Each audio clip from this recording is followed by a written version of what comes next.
होते हैं? मिसाइल का हिंदी प्रक्षेपास्त्र होता है। इससे पहले मैंने आपको बैलिस्टिक मिसाइल और क्रूज मिसाइल क्या होता है इसके बारे में मैंने बताया था। बैलिस्टिक मिसाइल का मतलब होता है जो एक ही दिशा में जाता है, ठीक है ना, वो एक दिशा में हमेशा जाता है। क्रूज मिसाइल का मतलब होता है जो दिशाएं बदलती है, जैसे सांप इधर उधर करके चलता है, कुत्ता अगर आपका पीछा कर रहा है तो आप जिधर जाइएगा उधर जाएगा, तो आपकी दिशाएं बदलती रहेगी, उसको हम लोग क्रूज मिसाइल कहते हैं। और क्रूज मिसाइल जो होती है वो रडार को भी चकमा दे देती है। आज हम लोग इससे आगे बढ़कर देखते हैं कि मिसाइल के अन्य कौन से प्रकार है। तो अन्य प्रकार को अगर हम लोग देखें तो 4 प्रकार के मिसाइल को हम लोग देख सकते हैं। पहला जो प्रकार है वह है निर्देशन के आधार पर। निर्देशन का मतलब होता है इंस्ट्रक्शन, यानी गाइड हम किस प्रकार से कर पा रहे हैं उसको, यानी हम किस तरह से उसको इंस्ट्रक्शन दे रहे हैं, वह हम देते हैं उसके अनुसार चलता है या वह खुद से चलता है, इसको हम लोग देखने की कोशिश करते हैं। उसके बाद दूसरा जो है मारक दूरी के आधार पर, यानी हम कितने डिस्टेंस तक, यानी इसका रेंज कितना है, कितने किलोमीटर तक हम इस मिसाइल को भेज सकते हैं, उसके आधार पर मिसाइल को हम लोग देखेंगे। और फिर अगर हम लोग गति के आधार पर, यानी मिसाइल का स्पीड कितना है, इसके आधार पर मिसाइल के प्रकार देखेंगे, टाइप देखेंगे। फिर हम लोग लक्ष्य भेदन स्थल के आधार पर, यानी कोई दूरी हवा से हवा में मार करने वाली होती है और कुछ है हवा से सतह में, कुछ सतह से सतह में होती है। तो इस तरह के हम लोग मिसाइल के प्रकार को 1 बाय 1 करके देखते हैं। दोस्तों, अगर आप विशिष्ट शिक्षा की तैयारी कर रहे हैं, यानी सक्षमता परीक्षा की, या बीपीएससी पीटी की तैयारी कर रहे हैं, बिहार एसएससी की तैयारी कर रहे हैं, किसी भी प्रकार के प्रतियोगी परीक्षा की आप तैयारी कर रहे हैं, तो सभी में यह सहायक है। और आज के समय में साइंस जीएस का ज़्यादा ही बोलबाला है किसी भी कॉम्पिटिटिव एग्जाम में, इसलिए इसको आप अच्छा से पढ़िए। आइए हम लोग देखते हैं निर्देशन के आधार पर, यानी हम देखें तो लक्ष्य निर्देशित मिसाइल। अगर हम लोग पहला देखेंगे लक्ष्य निर्देशित मिसाइल, कहने का मतलब है ना कि अगर हम लोग एक पॉइंट डिसाइड कर दे कि यहाँ पर अगर हम मान लिए कि यह घर है, ठीक है ना, ये ए है, और यहाँ पर ये घर है, ये बी है, और यहाँ पर ये घर है, ये सी है, और अगर हमको यहाँ से मिसाइल को एक हम छोड़ रहे हैं, तो इस मिसाइल को अगर हम निर्देश दे देंगे कि ये बी को जाकर मार कर आओ, तो ये हमने निर्देश दे दिया, इस निर्देशन दिया, यानी इंस्ट्रक्ट कर दिया, बता दिया, इसको एक निश्चित पॉइंट बता दिया कि तुमको ये बी को ही मारना है, तो ये जाएगा बी को मारेगा, ये और सी को नहीं मारेगा, ठीक है ना। तो हम लोग इसी को हम लोग क्या कहते हैं कि लक्ष्य निर्देशित मिसाइल कहते हैं। तो इस प्रकार के बहुत सारे मिसाइल शुरुआती दौर में जो थे बनते थे इस तरह से। दूसरा मिसाइल का अगर है ना स्वनिर्देशित, यानी ऑटो गाइडेड, यानी ठीक है ना खुद से निर्देशित कर लेगा। कहने का मतलब है कि आप इधर की तरफ भाग रहे हैं और आपका सांप पीछा कर रहा है, तो आप जिधर जिधर जाइएगा उधर उधर वो आपको पीछा करेगा, यानी वो खुद से निर्णय लेकर आपका पीछा करता है, उसी तरह से होता है। और इसी को बोला जाता है कि मारो और भूल जाओ, फायर एंड फॉरगेट।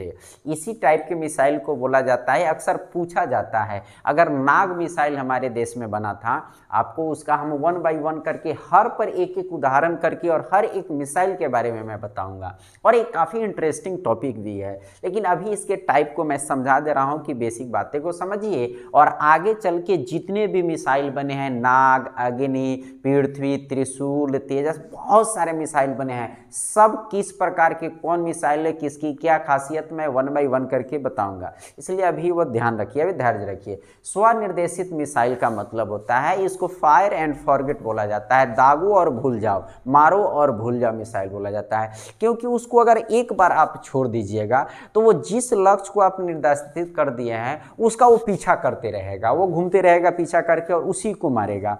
अगर मान लीजिए कि आप दुश्मन का एक टैंक है, यहाँ पर मान लीजिए कि ये दुश्मन देश है, यहाँ पर टैंक है, और ओरिजिनल टैंक जो है हमारा ये बी नंबर है, और इसी के जैसा ए भी बना दिया है और सी भी बना दिया है, और पता ही नहीं चल रहा है, तो इस टाइप के मिसाइल को छोड़ दिया जाएगा ना, तो ये ओरिजिनल जो लक्ष्य है उसको यह पहचान करेगा और उसका वो पीछा करेगा, ठीक है ना, और उसको जाकर वह मार देगा, ठीक है ना। आप एक फिल्म देखे थे जिसमें सलमान खान जो है उसके पीछे एक मिसाइल छोड़ देता है एक बच्चा, याद आया वो फिल्म? नहीं याद आया तो याद कीजिए वो, और वो इसी तरह के मिसाइल का एक उदाहरण आप समझ सकते हैं। तो ये क्या करता है कि जिस लक्ष्य को निर्देशित कर दीजिए, ये स्वनिर्देशित खुद से डिसाइड करेगा, जो आप बता दीजिएगा ये जो दुश्मन का जहाज है या टैंक है या जो भी चीज़ है उसको ये चिन्हित करेगा और खुद से वो पीछा करके तब तक ये वापस नहीं आए जब तक उसको मारेगा नहीं, और मार के वापस नहीं आएगा वहीं खत्म हो जाएगा, यानी ये मारकर और खत्म हो जाएगा। इसीलिए मारो और भूल जाओ, इसका फायर एंड फॉरगेट, दागो और भूल जाओ, इसको मिसाइल कहा जाता है।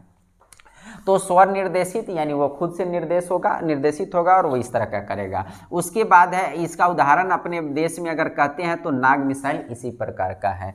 अगला है कि उपग्रह निर्देशित। उपग्रह का मतलब आप जानते हैं कि सैटेलाइट होता है। उपग्रह का मतलब क्या होता है? सैटेलाइट। बहुत सारा जो है ना कि मिसाइल बनाया गया है जिसको कंट्रोल सैटेलाइट से किया जाता है। जैसे हमारे भारत में अग्नि सीरीज के जितने भी मिसाइल है वो सैटेलाइट से गाइडेड है मिसाइल। सैटेलाइट से गाइडेड मिसाइल का क्या मतलब होता है, जरा गौर से समझिए कि अगर मान लीजिए कि यहाँ से आपने मिसाइल छोड़ा और आप निर्देश दिए हैं, यानी आप उसको कह रहे हैं कि हमारा दुश्मन का जहाज जो है बी नंबर है, और ये मिसाइल दागने के बाद, छोड़ने के बाद पता चला है आपको कि ये दुश्मन का जहाज जो है ये बी नहीं है ए है, तो फिर उसको चेंज कैसे आप कीजिएगा? वो तो वही बी को मारने जा रहा है। तो अगर सैटेलाइट से केंद्रित, अगर सैटेलाइट से गाइडेड अगर मिसाइल है ना, तो आप छोड़ने के बाद, मिसाइल दागने के बाद भी इसका लक्ष्य चेंज कर सकते हैं। तो आप इसको चेंज नहीं करके फिर इसको घुमाकर आप ए की तरफ भेज देंगे और ए को मार देंगे आप। तो इस तरह से उपग्रह से निर्देशित जो भी सैटेलाइट होते हैं, जैसे हमारे यहाँ का अग्नि है, ये मिसाइल जो है यह जो होते हैं ना कि उस सैटेलाइट से केंद्रित होते हैं, निर्देशित होते हैं, गाइडेड होते हैं, और ये अगर आपने छोड़े हैं और जो लक्ष्य आपने लिया है उसको भी बीच में बदल सकते हैं। अगर आपको पता चला कि वो दुश्मन का जहाज नहीं है, बगल वाला है, तो फिर आप बगल वाला को मार सकते हैं। तो ये इसकी विशेषताएं होती है। तो ये आपका उपग्रह निर्देशित, स्वनिर्देशित और लक्ष्य निर्देशित है। ये 3 प्रकार का मिसाइल होता है। निर्देशन यानी गाइड के हिसाब से, इंस्ट्रक्शन के हिसाब से मिसाइल के ये 3 प्रकार होते हैं। अब आते हैं मारक दूरी क्षमता के आधार पर। कुछ मिसाइल जो होते हैं वो 1000 किलोमीटर के रेंज तक होते हैं, यानी यहाँ से लेकर 1000 किलोमीटर के दूरी तक के वो दुश्मन के टैंक को या जहाज को या विमान को वो मार सकता है। तो जो 1000 किलोमीटर तक मार करने वाले जो रेंज होते हैं, मिसाइल होते हैं, उसको शॉर्ट रेंज मिसाइल कहा जाता है। उसको शॉर्ट में करते हैं SRM, short range missile, SRM missile. ये सब टर्म आप याद रखेंगे, क्योंकि आगे जब मिसाइल के मैं टाइप बताऊंगा, मिसाइल का नाम लेकर कि अग्नि की विशेषताएं, तो उसमें हम ये सब बातों को लिखेंगे। तो शॉर्ट रेंज मिसाइल, इसकी मारक क्षमता यानी डिस्टेंस, मारक दूरी कितनी होगी? 1000 किलोमीटर तक या उससे कम होगी। जैसे हमारा पृथ्वी बना था मिसाइल, फिर आकाश बना, नाग जो मैंने उदाहरण बताया है, धनुष, त्रिशूल, ये सब जो मिसाइल हमारे देश में बनाए गए हैं वह क्या है? शॉर्ट रेंज मिसाइल है। अब बात करते हैं MRM का, medium range missile. Medium range missile जो है इसकी मारक जो डिस्टेंस है वो 1000 किलोमीटर से 3000 किलोमीटर के बीच होगी। 1000 किलोमीटर से 3000 किलोमीटर के बीच होगी, उसको हम लोग क्या कहते हैं? मीडियम रेंज मिसाइल, MRM कहेंगे। ठीक है। अगला है IRM, तो ये 3000 से 5000 किलोमीटर की होगी, और इसको इंटरमीडिएट रेंज मिसाइल कहते हैं। IRM का मतलब हो गया इंटरमीडिएट रेंज मिसाइल, यानी 3000 से 5000 के किलोमीटर के बीच इसकी रेंज होगी, दूरी होगी। अब एक होता है ICBM, इसको हम लोग कहेंगे इंटर कॉन्टिनेंटल मिसाइल, और इसमें हमने बी लगा दिया है तो ये बैलिस्टिक हो गया। ये सब में यहाँ पे बी जोड़ सकते हैं, SRBM लगा सकते हैं। ये टोटल जो मैंने बता रहा हूँ ना, ये सब बैलिस्टिक मिसाइल है। यानी आप ये बैलिस्टिक मिसाइल होते हैं और इसमें क्रायोजेनिक इंजन का प्रयोग किया जाता है, क्रायोजेनिक ईंधन का प्रयोग किया जाता है, अर्थात शीतल यानी ठंडा करके ईंधन का प्रयोग किया जाता है, शीत ईंधन का प्रयोग किया जाता है। तो ये ICBM inter continental ballistic missile, यानी एक महाद्वीप से दूसरे महाद्वीप तक, यानी महाद्वीप यानी महादेश एशिया से यूरोप मार देना, माने दूरी ज़्यादा होती है। ये 5500 से किलोमीटर से अधिक का जो होते हैं, जैसे अग्नि 5, अग्नि 6 जो है ना, वो क्या है, इंटर कॉन्टिनेंटल बैलिस्टिक मिसाइल है। अग्नि के 5 और 6 जो सीरीज आए हैं, वर्जन जो 5 और 6 है अग्नि का, वो जो है आपका क्या कहते हैं, इंटर कॉन्टिनेंटल बैलिस्टिक मिसाइल है। अर्थात ये जो है ना 5500 किलोमीटर से अधिक दूरी की मारक क्षमता रखते हैं। आप टेंशन नहीं लीजिए, अग्नि 1 से लेकर 6 तक का जो सीरीज है, कब आया, क्या विशेषता थी, किसकी रेंज कितना था, सब मैं 1 बाय 1 करके बताऊंगा आगे चल के। तो आप देखा कि मारक क्षमता के आधार पर मिसाइल के प्रकार को आप देखें। अब है कि गति के आधार पर अगर हम लोग गति को देखने की कोशिश करें तो गति के आधार पर हम लोग मिसाइल को देख सकते हैं और समझ सकते हैं। तो गति को समझने के लिए हम लोग को एक टॉपिक को समझना पड़ेगा। उस टॉपिक को थोड़ा सा आप लोग देख लीजिए। एक मैक नंबर होता है, यहाँ पर हम लोग को एक शब्द को समझना पड़ेगा। फिजिक्स का ये शब्द है मैक नंबर। ये क्या होता है मैक नंबर, इसको समझते हैं। हम लोग कहते हैं मैक संख्या, ठीक है ना, मैक संख्या, ठीक है ना। मैक संख्या का मतलब होता है कि वस्तु की गति बटा क्या कहते हैं, ध्वनि की गति। और ये किस में हम लोग बात करते हैं, एयर में, हवा में बात करते हैं। अगर हम इसको C1 ले ले, इसको हम लोग C2 ले ले, और इसको अगर हम लोग मैक को M से दे दे तो M बराबर हो जाएगा C1 बटा C2। अब ये जो हो गया, अगर आप ये मैक नंबर जो है ना, वायुयान की या मिसाइल की गति को नापने के लिए जिस मात्रा का प्रयोग होता है उसी को हम लोग मैक नंबर, मैक संख्या कहते हैं। और ये गति जो मिसाइल की है वो मैक संख्या से ही डिसाइड की जाती है। और मैक संख्या का कैसे हम समझेंगे, इसका क्या तात्पर्य है, तो इसका अगर हम लोग देखेंगे तो वस्तु की गति या मिसाइल जो भी रख रहा है उसकी गति को ऊपर रखिए और नीचे ध्वनि की गति। अब आप जानते हैं कि हवा में 330 मीटर प्रति सेकंड होता है ध्वनि की गति। आप 343 मीटर प्रति सेकंड भी ध्वनि की गति, ये दो समान हमारा ध्वनि की गति है जो हवा में ली जाती है, ठीक है ना। तो ये हवा में अगर आप नीचे देख रहे हैं, यहाँ जरा गौर से देख लीजिए, हम m equal to 1, m less than 1, m greater than 1, यानी मैक नंबर 1 के बराबर है, मैक नंबर 1 से कम है और मैक नंबर 1 से अधिक है। तो इसका क्या तात्पर्य है, मैक नंबर 1 कब होगा, ऊपर और नीचे दोनों बराबर होगा तभी ना कट के 1 आएगा।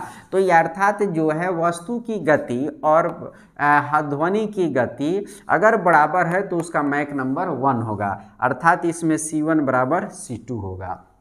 तो अगर किसी मिसाइल का अगर गति को अगर हम बोल रहे हैं कि उसका m इक्वल टू 1 है, यानी मैक 1 है, तो एक मैक की अगर कोई मिसाइल है तो उसका गति कितना हुआ, अगर हम समझना चाहें सामान्य भाषा में तो क्या हुआ। तो मैक 1 कब आया है, जब दोनों आपस में, यानी ध्वनि की गति और उस मिसाइल की गति, अर्थात मैक 1 है, इसका मतलब उस मिसाइल की गति, ध्वनि की गति हवा में जो है यानी 330 मीटर प्रति सेकंड की गति है, यानी वह आवाज़ की गति से चलने वाला मिसाइल है। अब अगर हम बात करते हैं मैक अगर 1 से कम है, तो 1 से कम कब होगा, जब ऊपर का कम होगा नीचे का ज़्यादा होगा, तब 1 से कम वैल्यू आएगा। तो इसका मतलब हुआ कि वह क्या हुआ, C1 जो है वह क्या है, लेस देन है C2, अर्थात हवा की गति से कम गति वाला मिसाइल है। तो मैक 1 से कम का मतलब कि उसकी गति जो है हवा में ध्वनि की गति से कम है। अब अगर हम मैक 1 से बड़ा है तो 1 से बड़ा कब आएगा, ऊपर ये जो C1 है यानी जो मिसाइल की गति है वो अधिक हो और नीचे ध्वनि की गति उससे कम हो, तब क्या आ जाएगा, मैक नंबर 1 है, यानी C1 ग्रेटर देन C2। तो कहने का तात्पर्य यह हुआ कि अगर मैक 1 से अधिक मैक है तो इसका मतलब है कि वह ध्वनि से अधिक चलने वाला मिसाइल या यान है। प्लेन है। अगर मैक 1 से कम है तो वो उसकी गति जो है हवा में ध्वनि की गति से कम है, और अगर मैक 1 के बराबर है तो उसकी गति जो है हवा में ध्वनि की गति के बराबर है। तो मैक को समझ गए। तो अब है गति के आधार पर मिसाइल को जो बांटा गया है सब सोनिक मिसाइल, इसकी गति जो होती है 0.8 मैक से कम, यानी इसकी गति जो है ध्वनि की गति हवा में जितनी है उससे भी कम है, तो इसका सब सोनिक मिसाइल इसको कहते हैं। फिर है दूसरा ट्रांससोनिक मिसाइल, इसकी गति जो होगी 0.8 से 1.2 मैक की गति होगी।